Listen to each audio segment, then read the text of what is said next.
জজ সাহেবের সামনেই প্রমাণ সমেত ভজনের মুখোশ খুলল গীতা। সম্পূর্ণ জানতে ভিডিওটিতে একটি লাইক করে প্রথম থেকেই দেখতে থাকো। গল্পে শুরুতেই দেখা যায় গীতা এদিকে স্বস্তিকের সাথে মিলে প্ল্যান করেছে গিনি আর সাত্বিকের সম্পর্কটা ঠিক করে দেবে। সেই জন্য রাতের বেলায় গিনিকে ফোন করতে থাকে। আর গিনি ফোনে কথা বলতে থাকলে সাত্বিক বুঝতে পারে গিনি কারোর সাথে ফোনে কথা বলছে, কিন্তু কার সাথে কথা বলছে সেটা জানার চেষ্টা করতে থাকে সাত্বিক। আর বলে, এই তুমি কার সাথে কথা বলছো এত রাতের বেলা? তার মধ্যেই স্বস্তিক কবিতা বলতে শুরু করে গিনিকে। ঠিক সেই মুহূর্তেই সাত্বিক উঠে গিনির ফোনটা নিয়ে নেয়। গিনি তখন বলে, তুমি ফোনটা নিয়ে কি করবে? আমি তো ব্লুটুথে কানেক্ট করে রেখেছি। এরপর ব্লুটুথে কানেক্ট করে রেখেছিল বলে এয়ারপডসগুলো নিয়ে কথা বলতে শুরু করে। আর বলে, আপনি কে বলছেন? আপনি আমার স্ত্রীকে ফোন করেছেন কেন, তাও আবার এই রাতের বেলায়? তখনই স্বস্তিক বলে, আসলে আমি না ওকে খুব পছন্দ করে ফেলেছি। আমাদের বাড়ির বউ হতে গেলে যে সমস্ত গুণ দরকার সব কটা গুণই ওই গিনির মধ্যে আছে, তাই জন্যই আর কি।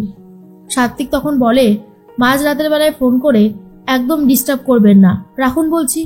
বলেই এরপর ফোনটা কেটে দেয়। তখনই গিনি বলে, তুমি ফোনটা কেটে দিলে কেন? সাত্বিক তখন বলে, বেশ করেছি, কোনো কিছু ভুল করেছি বলে তো আমার মনে হয় না। তার মধ্যেই গিনি বলে, অবশ্যই ভুল করেছো, তুমি এটা মোটেও ঠিক করোনি। আচ্ছা, আমি যার সাথে ইচ্ছা কথা বলতে পারি, তুমি বারণ করার কে? আমি তো সেটাই বুঝতে পারছি না। তখন সাত্বিক বলে, আমি হলাম তোমার স্বামী, বুঝতে পেরেছো? আর গিনি তখন বলে, কি? তুমি আমার স্বামী? মানে তুমি এটা বলছো? তখনই সাত্বিক বলে, কেন না বলার কি আছে? এই শোনো, আমার না এসব ঝামেলার ভালো লাগছে না, একদম চুপ করো। তার মধ্যেই সাত্বিক ঘর থেকে বেরিয়ে যায়। গীতা তখন বলে, কি রে, কি হলো? গিনি তখন বলে, তোর জামাইবাবু ঘর থেকে বেরিয়ে চলে গেছে। আর স্বস্তিকরা এটা নিয়ে বেশ হাসাহাসি করতে থাকে। অন্যদিকে কোর্টের হিয়ারিং শুরু হয়ে গেছে সকাল হতেই। তখনই গীতা বলে, হুজুর, আমি পঙ্কজ খাসনবিশকে আরও একবার কাঠগড়ায় তুলতে চাই। পারমিশন পেয়ে যায় গীতা। পঙ্কজ খাসনবিশ কাঠগড়ায় দাঁড়িয়ে আছে। গীতা তখন বলে, এবারে বলুন তো, আপনি ঠিক সেদিনকার কি দেখেছিলেন? আপনি কি দেখেছিলেন অগ্নিজিৎ মুখার্জি পদ্মর ওপরে ছুরি চালাচ্ছে? তখনই বড়বাবু বলে, আমি যখন ঘরে ঢুকলাম তখন দেখতে পারলাম অগ্নিজিৎ মুখার্জির হাতে ছুরিটা রয়েছে। আমি চালাতে দেখিনি ছুরি, আমি শুধু দেখেছিলাম ওনার হাতে রয়েছে। এরপরেই গীতা বলে, হুজুর, এটা শুনলেই বোঝা যায় যে অগ্নিজিৎ মুখার্জি কিন্তু পদ্মকে মারতে চায়নি আর মারতে যায়ওনি। সে গিয়েছিল পদ্মকে বাঁচাতে, কিন্তু বড়বাবু তাকে অ্যারেস্ট করে ফেলেছে। পুরো কেসটা ঘুরে গেছে। এর আগে কি হয়েছে সেটা কিন্তু বড়বাবু জানে না। হতেই তো পারে পদ্মকে কেউ বা কারা মেরে গিয়েছিল। অগ্নিজিৎ মুখার্জি পদ্মর পিঠের থেকে ছুরিটা বার করতে চেয়েছিল। তখন ভজন উঠে বলে, এটা কি পরিকল্পনা করে করা হয়েছে বলে আপনার মনে হয়? এটা ইচ্ছাকৃতভাবে করা হয়েছে, আর সেটা করেছে স্বয়ং অগ্নিজিৎ মুখার্জি। এটা পুরো প্রি প্ল্যান। আর তাছাড়া অগ্নিজিৎ মুখার্জিকে দেখে নিয়েছে স্বয়ং বড়বাবু নিজে। সেখানে আর এত কনফিউশন কোথা থেকে আসে আমি তো সেটাই বুঝে উঠতে পারছি না। আর একটা কথা, যেটা হচ্ছে সেটা কিন্তু ভালো হচ্ছে না। এই রকম ভাবে হতে পারে না। মনে মনে একটা কথাই ভাবতে থাকে যে এগুলো কি হচ্ছে আর কেনই বা হচ্ছে। অগ্নিজিৎ মুখার্জির এটুকু কনফিডেন্স ছিল গীতা আছে, গীতা থাকাকালীন কোনো সমস্যার সম্মুখীন সে পড়বে না। বড়বাবু বলে, আর কিছু জানতে চান? গীতা বলে, অবশ্যই। আচ্ছা, আপনি যেখানে গিয়েছিলেন মানে আপনার থানা থেকে ওই স্পটটা কতটা দূরে? বড়বাবু তখন বলে, এই 15 মিনিট মতো হবে। গীতা তখন বলে, আপনার কাছে ফোন এসেছিল তাই তো? আপনার কাছে ফোন এসেছিল নাকি আপনার কাছে এসে কেউ খবর দিয়ে গেছে, কোনটা?